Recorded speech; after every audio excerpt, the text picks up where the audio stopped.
Sai woke up to the cheerful first movement of Vivaldi's D major concerto, Il Sospetta, for violin and orchestra. He lay in bed for another minute, basking in the music like a calm Pacific breeze.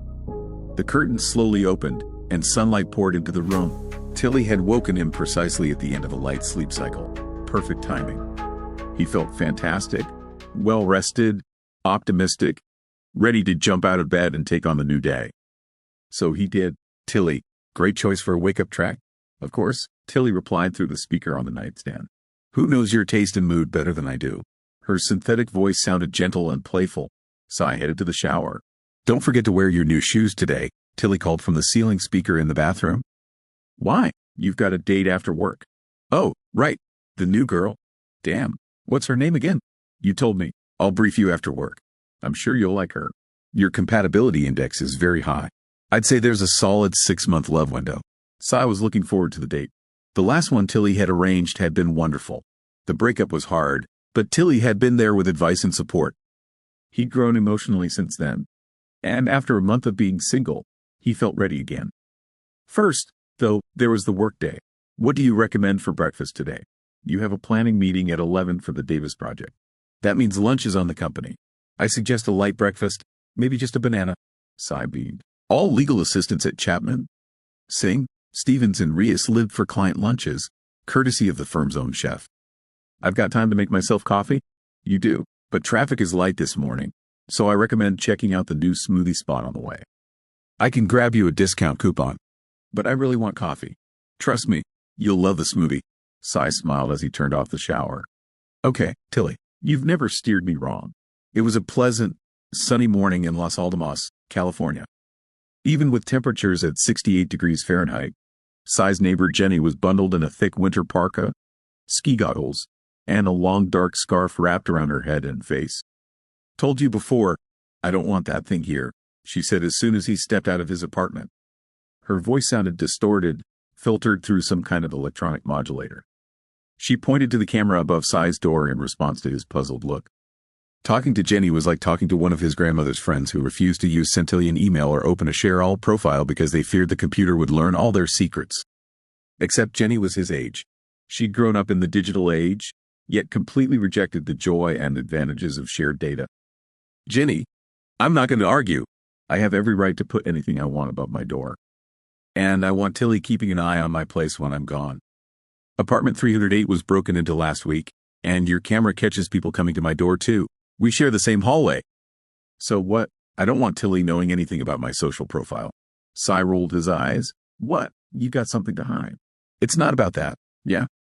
Civil liberties, freedom, privacy. Got it. Sai was tired of arguing with people like Jenny. Centillion wasn't some big brother government. It was a private company whose motto was simply making the world better. And just because you want to live in the dark ages doesn't mean everyone else should give up the benefits of full data integration. He stepped past her bulked-up figure to head down the stairs. Tilly doesn't just tell you what you want, Jenny called after him. She tells you what to think. Do you even know what you really want? Sai froze for a second. Do you? She pressed. What a dumb question. Just pseudo-intellectual anti-tech rambling, the kind people like her mistook for deep thought. He walked away. Freak, he muttered, waiting for Tilly to chime in through his earpiece with some witty, encouraging remark. But Tilly said nothing. Having Tilly constantly present felt like having the best secretary in the world. Always there, never demanding. Hey, Tilly, do you remember where I put the Wyoming file with that weird merger case from about 6 months ago? Tilly, can you pull up Form 131 from the statute? The one partners use with Singh? Tilly, tag these pages. Chapman, useful buyer, only if partner likes me. For a while, Chapman Singh had resisted using Tilly in the office, preferring their own corporate AI. But it was hard to make employees keep separate calendars and notes for work and personal life. Eventually, even the partners started using Tilly, and the IT department had no choice but to support her. Then Centillion promised end-to-end encryption and swore never to use company data for competitive advantage, only to provide optimal recommendations. Their slogan, organizing the world's information to elevate humanity. What could be more elevating than efficient, productive, enjoyable work? At lunch, Sai felt like the happiest guy alive. He couldn't imagine how dull and clunky life had been before Tilly. After work, Tilly sent him to a flower shop. Of course, she had a discount coupon. On the way to the restaurant, she briefed him on the girl, Ellen. Education, share all profile, reviews from past dates, interests, likes and dislikes, and of course, photos. Dozens of photos scraped and recognized by Tilly from across the web. Sai smiled. She was spot on. Ellen was exactly his type. Everyone knew the universal truth. What you hide from your best friend, Centillion would gladly find. Tilly had everything, every video, every picture Sai had studied in late-night private mode browsing. And, of course, Tilly knew Ellen just as well. So Sai knew she'd like him too. As expected, they liked the same books, movies, music. They even had identical thoughts about work ethic. They laughed at the same jokes. They fed off each other's energy. Sai marveled at Tilly's perfection. Out of 4 billion women on Earth, she'd found him the ideal match. It was like the old, "I'm feeling lucky" button on Centillion search. Tilly had just jumped to the perfect result. Sai was falling in love. He guessed Ellen would invite him over. And even though everything was going perfectly, he had to admit, if he was being honest, it wasn't quite as magical as he'd hoped. Everything was a little too perfect. It felt like they already knew everything about each other. No surprises, no butterflies. The date was a little boring. While his thoughts drifted, the conversation hit a lull. They smiled politely, trying to enjoy the silence. Then Tilly's voice came through the earpiece. "You could ask if she likes modern Japanese desserts. I know a good place." Sai realized that, yeah, he did kind of want something sweet and delicate right then. Tilly didn't just say what he wanted. She told him what to asterisk think. Sai was stunned. "Do you even know what you really want?" He tried to sort out his feelings. Maybe Tilly understood what he wanted, even if he hadn't thought of it yet. Or maybe she had planted the idea. You know, the way Tilly filled that awkward silence. It was like she wouldn't let him run the date himself. Like she didn't think he could handle it. Suddenly, he felt annoyed. The moment had passed. "I'm being treated like a kid. I know what you'll like. I have a discount coupon." "Tilly," he said, "stop tracking me. Turn off automatic suggestions. Are you sure? Gaps in shared information will make your profile incomplete." "Yes, please, stop." With a beep, Tilly shut off. Ellen stared at him, mouth slightly open. "Why did you do that?" "I wanted to talk to Asterisk you. Just you and me." Sai smiled. "Sometimes it's nice to be alone. Without Tilly, right? But what if she had good advice? Don't you want to avoid silly first date mistakes? We're busy people, and Tilly, I get what she could do. But..." Ellen raised a hand to silence him. She tilted her head, listening to her own earpiece. "I have a great idea," she said. "There's a new club. Tilly can get us a coupon." Sai shook his head, frustrated. "Let's try to do something without Tilly. Turn her off, please." Ellen's face went rigid with surprise. "I think I should head home. I've got an early morning." She looked away. "Did Tilly tell you to say that?" She didn't answer, just avoided his eyes. "I had a nice time," Sai said. "Want to go out again?" Ellen paid her half of the check and didn't ask him to walk her home. With a beep, Tilly came back to life in his earpiece. "You're acting unusually antisocial tonight." "I'm not antisocial. I just don't want you involved in asterisk everything I do. I'm sure you would have enjoyed the rest of the date if you'd followed my advice." Sai drove in silence. "I detect increased aggression. How about some kickboxing? There's a 24-hour fitness center on the way. Turn right here." Sai drove straight. "What's wrong?" "I don't want to spend money. You know, I have a discount coupon." "What's wrong with trying to save? Your budget perfectly matches your goals. I just want you to consume at your optimal pleasure level. If you're too frugal, you'll regret not enjoying your youth. I've charted your ideal daily spending curve." "Tilly, I just want to go home and sleep. Can you shut down for the rest of the evening? You know, I need full data to provide optimal recommendations. If you keep turning me off, my advice won't be accurate." Sai reached into his pocket and turned off his phone. Silence. When Sai got home, the light over the staircase to his apartment was off. A few shadowy figures stood near the steps. "Who's there?" Some figures vanished, but one walked toward him. "Jenny. You came home early." He barely recognized her. For the first time, her voice wasn't filtered. It sounded genuinely happy. Sai was caught off guard. "How'd you know I'd be back early? Were you tracking me?" Jenny rolled her eyes. "Why would I do that?" "Sai, your phone auto-registers everywhere you go. It even posts mood-based updates. It's all on your life podcast. On Share All, public, by the way." He stared at her. In the dim streetlight, he realized, no parka, no goggles, no scarf. She wore shorts and a loose white t-shirt. Her black hair had streaks of white dye. She was actually pretty cute, maybe just a little weird. What? Surprise, I know how to use a computer. But you always seemed like a paranoid crazy person. Say what's on your mind. I won't get mad. Where are your parka and goggles? I've never seen you without them. Oh, I taped over your door camera so my friends could come over without being tracked today, so I didn't need to wear anything. Sorry? Well, what did you do? And I came out to meet you because I saw you turned off the telly not once, but twice. I think it's time you knew the truth. When he entered Jenny's apartment, he thought he'd stumbled into a fisherman's net. The floor, ceiling, and walls were covered with a fine metal mesh that shimmered like liquid metal, reflecting the light from numerous large HD computer monitors stacked on top of each other throughout the room, which seemed to be the only source of light here. Besides the monitors, the only furniture to be found here were shelves filled with books. Surprisingly, exclusively paper ones. Several overturned ancient milk crate boxes served as chairs. Sai was agitated. He wanted to do something strange. However, now he regretted agreeing to her invitation and visiting. She was indeed eccentric, and perhaps even overly so. Jenny closed the door, reached out, and took the earpiece out of Sai's ear. Then she held out her hand. Give me the phone. Why? It's already off. Jenny's hand didn't waver. Sai reluctantly took out his phone and handed it to her. She looked at the device with contempt. Nope, pop out the battery. What else can you expect from Centillion? They should call these things mist trackers, not phones. You never know if they're really off. She stuffed the phone into a thick bag, zipped it up, and placed it on the table. There, now your phone is under a solid acoustic and electromagnetic shield, so we can talk. The mesh on the walls basically turns my apartment into a Faraday cage, so cell signals don't get in here. However, you always have to be careful with Centillion phones, unless they're behind several layers of shielding. I'll tell you something simpler. You're nuts. You think Centillion is spying on you? Their privacy policy is the best in the industry. Every bit of information they collect has to be voluntarily provided by users and is used to make that user's life better. Jenny tilted her head and smirked at him until he finished speaking. If all that's true, then why did you turn off the telly? Why did you agree to come here? Sai himself wasn't sure he knew the answers to these provocative questions. Look at yourself. You agreed to let cameras watch your every move and record every thought, word, and conversation in some distant data center. Everything there is processed by algorithms. Deep analysis is performed, and the output is data that marketers are willing to pay good money for. There's nothing personal anymore. There's nothing that's yours and yours alone.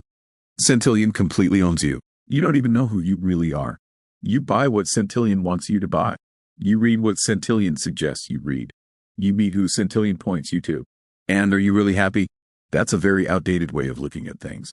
It's scientifically proven that everything the telly offers me matches my taste profile and I'm bound to like it. You're probably trying to say that some advertiser paid Centillion to feed you the right information. That's the whole point of advertising. Desire must be satisfied. There are thousands of products in this world that would be perfect for me, but I might never know about them. There's a perfect girl in this world for me, but I might never meet her. What's so wrong with listening to Tilly? After all, the perfect product should find the perfect consumer, and the perfect man should meet the perfect woman. Jenny chuckled. I like how you're trying to rationalize your condition. I'll ask you again, if life with Tilly is so wonderful, why did you turn it off today? I can't explain it, Sai replied. He shook his head. I shouldn't have come here. I think it's time to go home. Wait, first, I'll show you something about your beloved Tilly. Jenny stopped him. She walked over to the table and started typing on the keyboard. Several documents appeared on the monitor. She explained, while Sai tried to understand what they were.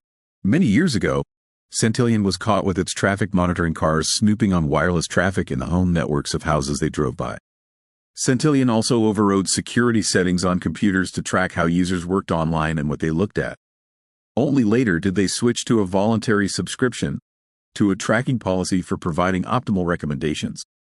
But do you really think anything has changed? They're desperate for your data, and the more data they have, the better.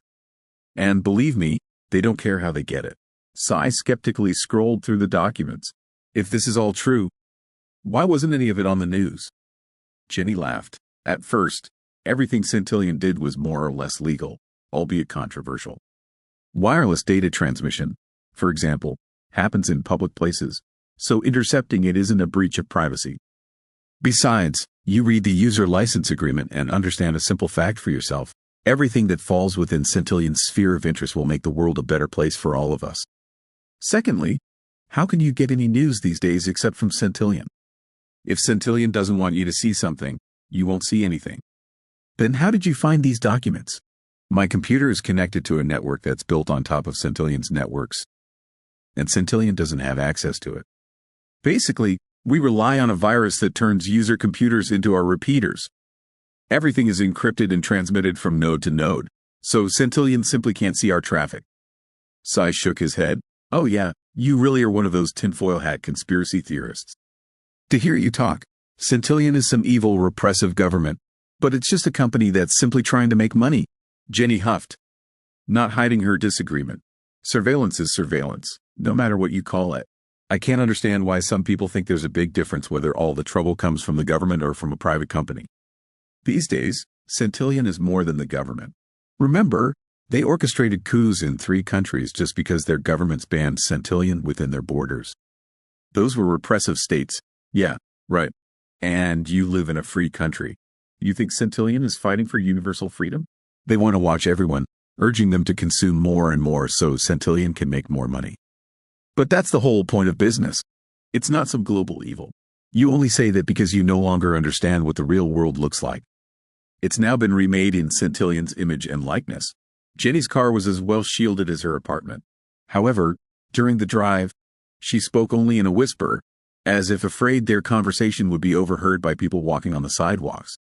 I can't believe how run down this place looks, Sai said as she parked the car on the side of the street. The asphalt was full of potholes, and the houses around looked like real slums. Some of them had long been abandoned and were literally falling apart before their eyes. In the distance, they could hear police sirens. Sai had never been to this part of Los Albamas before. Everything here looked completely different 10 years ago. What happened? Centillion noticed a certain trend. People, not all, just some, tend to segregate themselves where they want to live along racial lines. The company tried to play on this by prioritizing different real estate offers for clients based on their race. And there was nothing illegal about it, as they were simply trying to meet users' needs. The offers weren't hidden, just some were pushed to the very end of the list. In the end, no one could figure out their algorithm and prove that the sequence of offers was based on nothing but race, as their magic evaluation formula included hundreds of factors. After a while, the process started to look like a downward avalanche, and segregation became more and more serious. It became easier for politicians to falsify election results along racial lines. And here we are. Guess who got this part of town? Sai sighed thoughtfully. I have no idea. If you ask Centillion, they'll say that the algorithms simply reflect and project the need for segregation among a number of users, and Centillion has nothing to do with shaping and censoring thoughts. Moreover, they'll say that they actually increased freedom by giving people what they want. Of course, they don't even mention that they profited from percentages on real estate sales. I can't believe no one is talking about this. You forget one thing. Everything you know now is pre-filtered by Centillion. When you search for something online or listen to a news roundup, you're only dealing with information pre-selected by Centillion. And that means you only read and listen to what it thinks you want to read and listen to. A person upset by the news won't buy anything sold by advertisers. So Centillion does everything to keep the news at least neutral. It's like we're living in the Emerald City of Oz. Centillion makes us wear green glasses, and we think everything around us is in beautiful shades of green. Now you're accusing Centillion of censorship? No. Centillion is an algorithm that's gone haywire. It just gives you more than you think you need. And we, people like me, believe that's the root of all problems. Centillion has put us in little bubbles where we only see our own reflections, hear only our own echoes, and sink deeper and deeper into our existing superstitions and overblown desires. We stop asking questions and accept Tilly's decisions on any issue. Year after year, we become more and more submissive. We follow Centillion like sheep to the slaughter, thinking it will enrich us. But I don't want to live like that. Why are you telling me all this? Because, neighbor, we're going to kill Tilly soon, Jenny said, staring hard at Sai. And you're going to help us. After the car ride, Jenny's apartment, with its tightly shut windows and drawn curtains, felt even stuffier. Sai looked at the flickering screens, where abstract patterns seemed to dance, and began to worry. And how do you plan to kill Tilly? We're developing a virus, cyberweaponry, to put it bluntly, like in spy thrillers. And what will this virus do? Since Tilly's lifeblood is data, meaning the profiles Tilly has collected on billions of users, that's where we'll strike. Once inside Centillion's data center, the virus will gradually change every user profile it finds, creating new, false profiles in the process. We're planning a slow spread so it doesn't arouse any suspicion. However, eventually, the data will be so corrupted that Tilly will no longer be able to make its sinister, all-encompassing predictions about users. And if it goes slowly enough, they won't be able to revert to backups, as those will also be corrupted. Without the data that took decades to collect, Centillion's advertising profits will dry up overnight, and in an instant, Tilly will disappear. Sai imagined billions of bits in the cloud.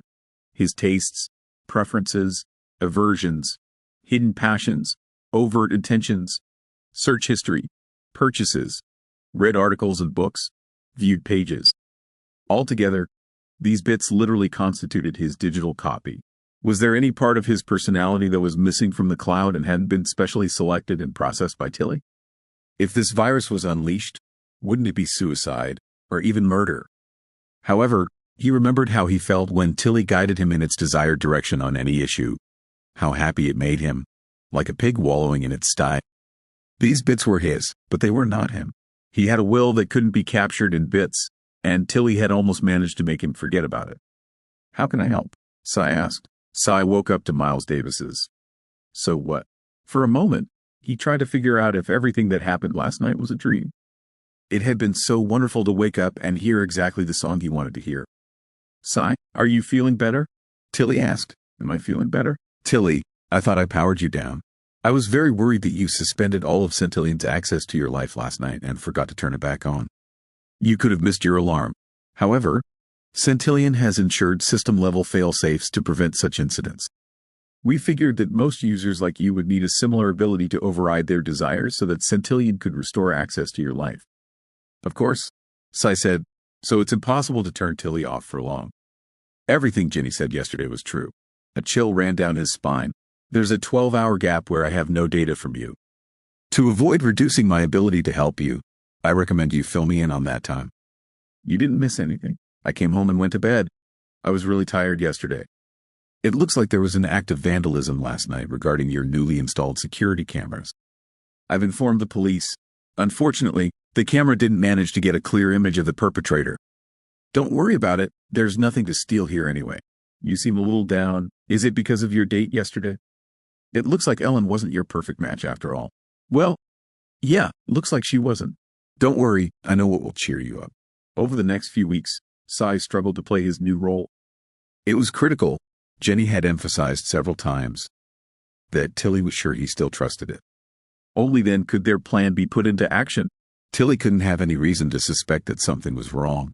At first, it seemed very simple, but keeping secrets from Tilly frayed his nerves considerably. Can it detect the tremor in his voice? Sai wondered. Can it tell that the way he rejoiced at its commercial consumption recommendations was fake? Meanwhile, before John P. Rushker, Centillion's Deputy General Counsel, was due to meet Chapman Singh in a week, Sai had a much more serious task to solve. Chapman Singh is defending Centillion in a patent dispute with the Share with Everyone network, Jenny said. "This is our chance to infiltrate Centillion's network. All you have to do is plug this little thing into one of Centillion's employees' computers," and she handed him a tiny flash drive. Although he still hadn't worked out a plan to connect the flash drive to a computer on Centillion's network, Sai was glad that another day of continuously hiding his thoughts from Tilly was over. "Tilly, I'm going for a run. I'm leaving you here. You know it's best to take me with you," Tilly said. "I'll track your heart rate and suggest the optimal route." "I know, but I just want to run along for a bit, okay? I'm starting to get very worried about your recent tendencies to hide rather than share." "There are no tendencies, Tilly. I just don't want you to get snatched by some robbers. You know, this neighborhood has gotten pretty rough lately." He turned off his phone and left the bedroom. He closed the door behind him, made sure the taped-over camera was still taped over, and knocked softly on Jenny's door. Sai realized that meeting Jenny had been the strangest event of his life. He couldn't rely on Tilly to determine if they would find common topics for conversation. He couldn't hope for a timely suggestion from Tilly when he suddenly had nothing to say. He couldn't even look up Jenny's profile on the Share with Everyone social network. He had to act completely on his own, and it truly excited him. How did you find out about everything Tilly is doing to us? I grew up in China, Jenny replied, tucking a stray strand of hair behind her ear. Not quite understanding why, Sai admired the gesture. Back then, the government controlled everything you did online, and they didn't hide it at all. You had to learn to keep a clear head in the most hopeless situations. Read between the lines. Speak so no one could overhear you. I guess we should just be happy we were born here. No, and she smiled at his bewilderment. Over time, he realized that she preferred to hold the opposite opinion, to argue with him, and he liked it. You grew up believing in your freedom, and that blinded you. Yes, that's why you didn't see how unfree you really are. You're like frogs in a slowly boiling pot. And are there many like you?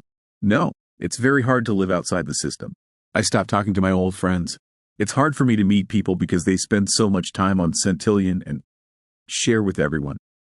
From time to time, I can talk to them through a fake profile, but I'll never be part of their lives. Sometimes I worry, am I living right? You are, Sai said, and although Tilly wasn't there with its advice, he took Jenny's hand. Jenny didn't pull away. I never thought you were my type, she said. Sai's heart turned to stone. But who thinks in terms of type, except Tilly? She asked hastily, smiled, and pulled him closer. Finally, the day arrived. Rushker came to Chapman Singh to prepare his testimony. He spent the whole day in meetings with the company's lawyers in one of the conference rooms. Sai sat at his desk, then stood, then sat again. He was very nervous, trying to find a way to discreetly deliver the contents of the flash drive to its destination. Maybe he could pose as a technical support specialist who had come to urgently scan the system. Maybe he could bring him lunch and cleverly plug in the flash drive. Maybe he could set off the fire alarm, hoping Rushker would forget his laptop in a panicked escape. All these ideas seemed simply ridiculous. Hey, the partner who had been sitting with Singh in the conference room all day suddenly appeared at Sai's workstation. Rushker's phone was dead. Do you have a charging cable here? Sai stared at him, stunned by such luck. The partner waved the phone in front of Sai's eyes. Of course, Sai said. I'll get it right away. Thanks. The partner returned to the conference room. Sai couldn't believe it. A very convenient opportunity had arisen.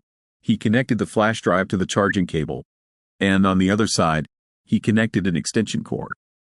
It looked a bit strange, like a thin python that had swallowed a rat. But suddenly, a gnawing feeling appeared in the pit of his stomach, so much so that he almost cursed out loud.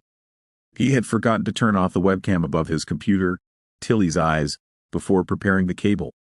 If Tilly asked about the strange cable he was carrying, it would be impossible to explain it in any way, and then all his efforts to confuse Tilly and hide the truth would be in vain.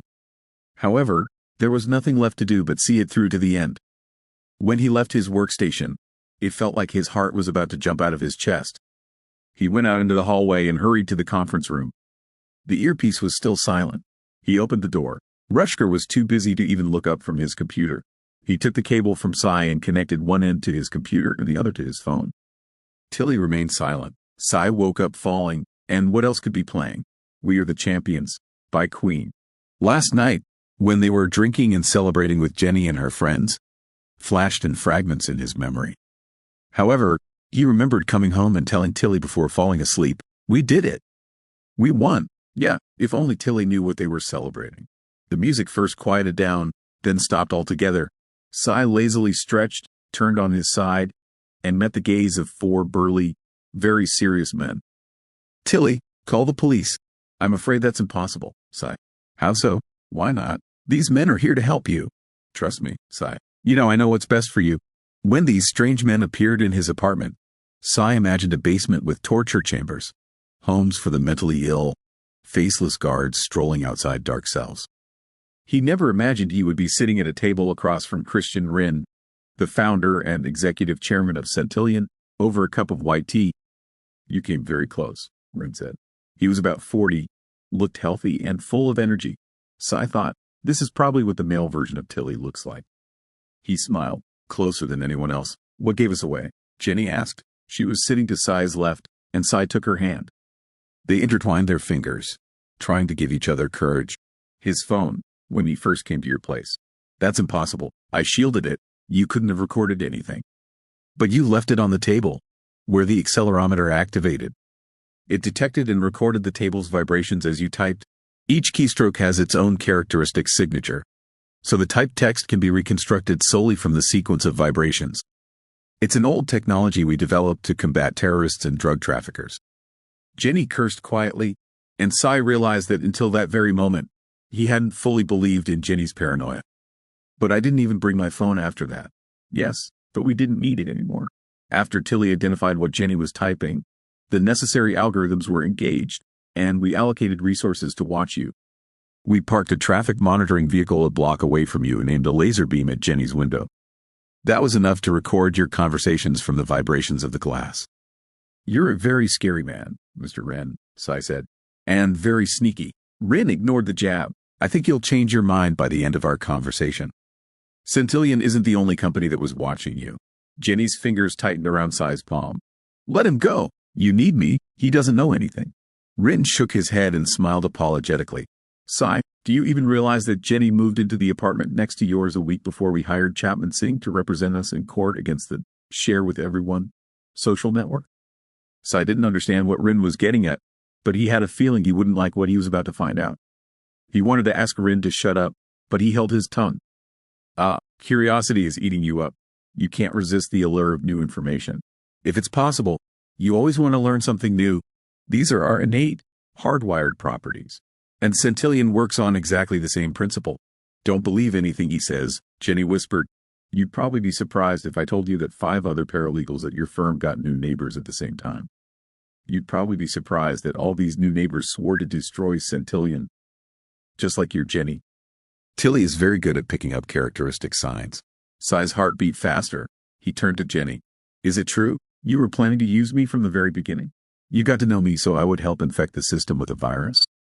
Jenny turned away. They knew it was completely impossible to hack our systems from the outside, so they had to secretly bring in a Trojan horse. You were used, Sai. She and her friends guided you in the right direction, led you by the nose, made you do the things she accused us of. That's not true, Jenny said. Sai, listen, maybe it started out that way, but life is full of surprises. You amazed me, and that's wonderful. Sai let go of Jenny's hand and turned to Wren. Maybe they really did use me, but they're right. You've turned the world into a panopticon, and all the people in it are just obedient puppets that you tilt this way and that, with the sole purpose of making as much money as possible. You yourself notice that we satisfy desires. That's the basic engine of any commerce. But you also satisfy all dark human passions. He again remembered the abandoned houses along the road, the cracked sidewalks. We only uncover the darkness that already exists in human souls, Wren said. Jenny probably didn't tell you how many child pornography distributors we've caught, how many planned murders we've stopped, and how many drug cartels and terrorists we've identified. Not to mention the dictators and authoritarian rulers we've overthrown by filtering their propaganda and significantly amplifying the voices of their opponents. Enough of this false nobility, Jenny said. After overthrowing governments, you and other Western companies came into these countries and made money. You're just propagandists of a different kind, making the world a cookie-cutter copy of bourgeois America, stuffed to the gills with supermarkets. It's easy to be a cynic, Wren remarked, but I'm proud of what we've created. If cultural imperialism is necessary to make the world a better place, then we will gladly define and arrange the information available to the whole world to ennoble humanity. Why don't you just present information neutrally? Why not go back to a regular search engine? Why spy? Why filter? What's with all these manipulations? Sai asked. There's no such thing as neutral presentation of information. If someone asks Tilly for a candidate's name, should Tilly open the candidate's official website or a website criticizing them? If someone asks Tilly about Tiananmen Square, should Tilly talk about the hundreds of years of history associated with the place, or just talk about July 4th, 1989? The "I trust you" button is a very heavy responsibility that we take extremely seriously. Centillion is in the business of organizing information, and that requires making decisions, setting directions, and is characterized by inherent subjectivity. What's important to you, what seems true to you, doesn't concern other people at all and isn't true for them. It depends on judgment and rating. To find what has any meaning for you, we have to know everything about you. This, in turn, is completely impossible without careful filtering and processing, what you called manipulation. You talk as if there's no other way. There really is no other way. You think destroying Centillion will free you, whatever that freedom means. And I'll ask you, can you tell me the requirements for organizing a new business in the state of New York? Sai opened his mouth and realized he was instinctively trying to turn to Tilly for help. He said nothing. What's your mother's phone number? Sai wanted to take out his phone but stopped himself. Well, tell me then, what happened in the world yesterday? What book did you buy and enjoy reading 3 years ago when you started dating your last girlfriend? Sai said nothing. See, without Tilly, you can't do your job. You can't remember anything in your life. You can't even call your mother. We are now a race of cyborgs. We started transferring our consciousness into electronic reality a long time ago, and now it's simply impossible to force us back into the confines of our own minds. Our electronic copies, which you wanted to destroy, are truly us. And since it has become impossible to live without our electronic extensions, if Centillion is destroyed, a similar system will inevitably arise in its place. It's too late. The genie is out of the bottle. Churchill said that first we shape our tools, and then our tools shape us. We created computers to help us think, and now computers think for us. So what do you want from us? Jenny asked. We won't stop our fight. I want you to simply start working for Centillion. Sai and Jenny exchanged glances. What? We need people who see through Tilly's suggestions, who can identify where it's imperfect. Despite all our achievements with artificial intelligence and deep data analysis, we still haven't been able to develop the perfect algorithm. You saw its flaws, so you'll be best able to understand where Tilly is lacking and where it's really overdoing it. It's a perfect match. You'll make it better, more perfect, so Tilly can do its job better. Why on earth would we help you? Jenny asked. Why do you think we'll help you control people's lives through a computer? Because, no matter how bad Centillion is in your opinion, what comes to replace it will be much worse. I made the ennoblement of humanity our company's strategy, and it wasn't just a publicity stunt, even if you don't like the path I chose. If we don't succeed, who will replace us? Share with everyone. A Chinese company? Jenny turned away. That's why we did everything possible to obtain the exhaustive data necessary to counter competitors, as well as all well-meaning but naive people like you who want to destroy Centillion's achievement. And what if we refuse to cooperate with you and tell the whole world what you've done? No one will believe you. Whatever you say, whatever you write, no one will ever read or hear it. That's within our power. As for the internet, if it's not found by Centillion, it doesn't exist. Sai knew he was telling the truth. You thought Centillion was just an algorithm, a computer. But now, it's created by people like me or you. You told me what I did wrong. Don't you want to be part of our team to make the world a better place? In the face of the inevitable, the only way to survive is to adapt. Sai closed the front door behind him. The camera tracked his location. Is Jenny coming for dinner tomorrow? Tilly asked. Maybe. You need to influence her somehow to start sharing information. It will greatly simplify planning. Don't count on it, Tilly. You're tired, Tilly said. Let me order some hot organic cider, and then you'll go to bed. That would be great. No, Sai said. I think I'll read in bed for a bit. Of course. Want me to suggest a book? Actually, I just like to sleep. But first, set an alarm for Sinatra's My Way. Unusual choice, considering your taste. Is this just an experiment, or do you want me to include this composition in subsequent music recommendations? Just an experiment for now. Good night, Tilly. Please turn off. The camera whirred, following Sai to bed, and then turned off. But the red indicator light continued to blink slowly in the darkness.